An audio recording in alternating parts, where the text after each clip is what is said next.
అరే, మనం కూడా వాళ్ళలా పెద్దవాళ్ళు అయిపోయి 10th క్లాస్ చదివితే ఎంత బాగున్నురా. రే, ఆ సైనికాల డాడీ బండి కొన్నాడు రా. మా డాడీ ఎప్పుడు కొంటాడో. ఈ శ్రీనిగడ్ పని అయిపోయింది, మంచిగా జాబ్ ఉంది, బాగా ఎంజాయ్ చేస్తున్నాడు. బ్రతికితే ఈ సుబ్బారావు గారిలో బ్రతకాలి.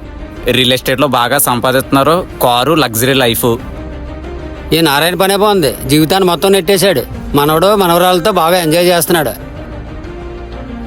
ఏం జీవితం ఏటో, చిన్నప్పటి రోజే బాగుండి ఆటలో పాటలతో. చూడు తంబి, స్కూల్ లైఫ్ అనేది గోల్డెన్ లైఫ్ రా. ఒక్కసారి అది పోతే మళ్ళీ రాదు. ఉన్నప్పుడే ఎంజాయ్ చేయండి, తర్వాత పెద్ద అవుతురియంలే.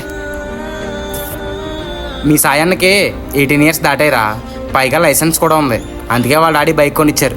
ముందు మీరు బాగా చదవండి రా, ఆ తర్వాత మీకు బైక్ వస్తుంది. చూడరా సాయి, మీ శ్రీనాన్నకి రేటు, పైగా జాబ్ ఉంది, బాగా ఎంజాయ్ చేస్తున్నాడు అని నువ్వు అనుకుంటున్నావు. కానీ వాడే ఈఎంఐలు, హౌస్ లోన్లు అని చెప్పి తల బాదుకుంటున్నాడు.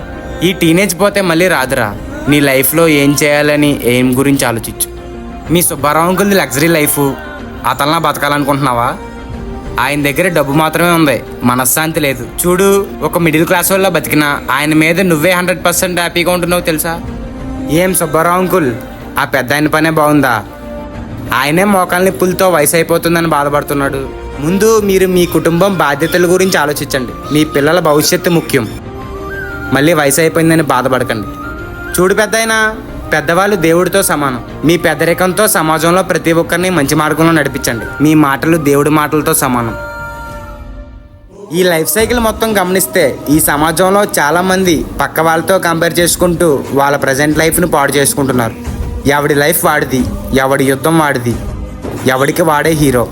సంతోషం అనేది మన జేబీలో ఉండాలి, పక్కోడి స్టేటస్లో కాదు.